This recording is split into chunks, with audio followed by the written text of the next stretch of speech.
ეს არის წითელი ორაგულის ფილე, რომელიც გრამი ზეთის გარეშე ცოტა მოუბრაწე.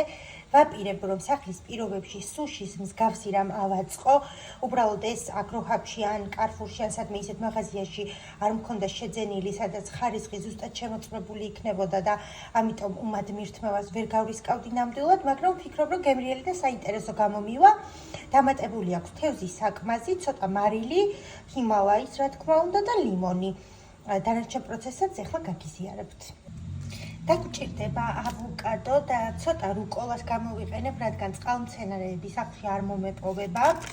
ბრინჯის მაგივრად ვაპირებ, რომ გამოვიყენო ბრინჯის ფირფიტები, რომელიც ესე გახსნილია და რამდენიმე წამით თუ არ ვცდებით 15 წამით, ახლა წყალში რო ჩავდებ, მივხვდები, ნელტბილ წყალში უნდა ჩავდოთ და რბილდება და ვფიქრობ, რომ ბრინჯთან შედარებით გაცილებით ნაკლები კალორიულობა ექნება, მოუხდება კიდეც და უფრო ვინც ვარჯიშობთ და ასე შემდეგ, უფრო ჯანსაღი ვარიანტი იქნება ჩვენთვის.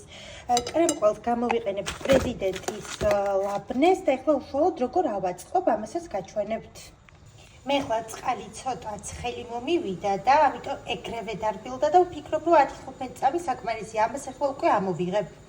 დავჭერი კიტრი ასეთ ხელნაჭრებად, შევამშრალე მშრალი ხელსახოცით და ვნახოთ ახლა როგორი გამოვა ჩვენი ხვეულების სუშის სტილში.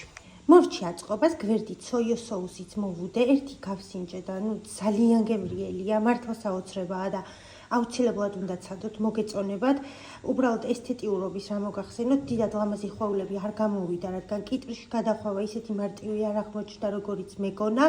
კრემყველი მიიკრა და ერთმანეთს ეწებებოდა და ხელზეც მეკრობოდა და ცოტა რთული იყო, მაგრამ პირველიც დაიყო და შემდეგ ჯერზე დარწმუნებული ვარ, უფრო ლამაზიც იქნება, მაგრამ გემოთი ძალიან კმაყოფილი ვარ, თუ მოგეწონათ, ცადეთ და შეგიძლიათ ჩამიგდოთ ფოტოები და გამიზიაროთ თქვენ როგორი გამოგივალთ და მედია ჩემზე ლამაზი იქნება პირველივე ცდაზე. წარმატებებს გისურვებთ.